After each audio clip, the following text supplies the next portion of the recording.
Hi guys, so let's take a look at potential data response case studies you may encounter in this year's Paper 1 2018 Pre-U Paper 1. Okay, so I've broken this down according to micro areas and macro areas of interest. So what I suggest you do is really just make sure that you're feeling pretty good on the content area and the theory regarding each of these areas. As well as, of course, everything else, because it's a demanding paper. This paper one really is. Nevertheless, let's crack on here. So, firstly, we've got nationalisation, we've got privatisation.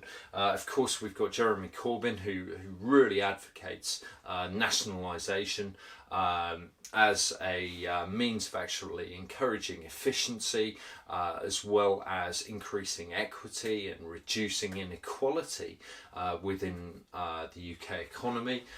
This, of course, is very, very controversial, so this could be an area which could be covered. He has, of course, advocated it very famously in relation to the railway sector. So having a look at that area would certainly be beneficial, I think, in terms of your preparation for this exam. It's been a little while since we've seen anything regarding nationalisation, privatisation policies in the pre-U paper. So yeah, it could be the case that it comes up. We never know. Okay, then we've got primary product production. Now this could affect two areas, I think, and it could be in relation to food and the food shortages that were experienced in the Mediterranean regions about 2 years ago now, where there was really difficulties in obtaining supplies of fruit and vegetable produce. So this obviously then opens up all sorts of interesting elements regarding cobweb theory and inelasticity, as well as longer term elasticity of supply with regard to primary products. So possibly I think there's less chance of that though than many of these other areas, but it's another area of interest. And then we've got oil. Of course, the oil price did fall to a very, very low level, and this was actually beneficial to our disposable incomes, but it also has had pretty damaging effects on some oil producing countries. Now, of course, there is a cartel arrangement when it comes to oil producers, and that is OPEC, the oil producing exporting countries. So possibly this could be an area of interest, because it does open up all sorts of pathways about the potential areas of deflation that were experienced within many economies as a result of that. Moving on, Venezuela, an oil-rich nation. Well, there's a big issue here regarding command and mixed economies. Of course, it's been in the news a huge amount over the last 18 months. I think this could probably be a little bit too recent, where it's really gone so badly wrong for the Venezuelan economy. So I'd say there's probably less chance of this, and more so of the nationalisation, privatisation. But let's keep going. Then we've got market structures and technology. Of course, the business economics, it's always seems to be in the paper 2, the essays paper. So yes, we can expect a question there on business economics in the essays paper, but who's to say that it won't actually feature in the paper 1 data response area, where perhaps it could be looking at the power of Facebook, Amazon, Google and so on, and the actual high level of market concentration those firms actually possess. Okay, so that could be of interest. Then we've got the living wage. We've seen national minimum wage being in the paper 1 previously, in a previous year. So it was relatively recently as well, 4 or 5 years ago, I think, if that's recent. But yeah, it could possibly be there. I think out of these so far, this is my favourite here on the micro, but we just don't know. Then we've got the sugar tax, of course. The sugar tax, of course, coming into play in April. So well, this could possibly be there, and a lot of market failure has featured within the data response previously. So yeah, possibly. I certainly suggest you have a look at that. I think that's more likely to feature in the essays paper, really, than the paper 1 data response, but nevertheless, we don't know. Then finally, HS2, massively controversial project.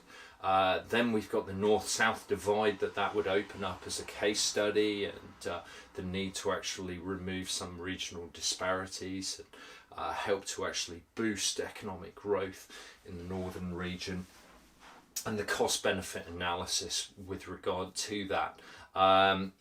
This is an interesting area. It's hugely expensive, of course.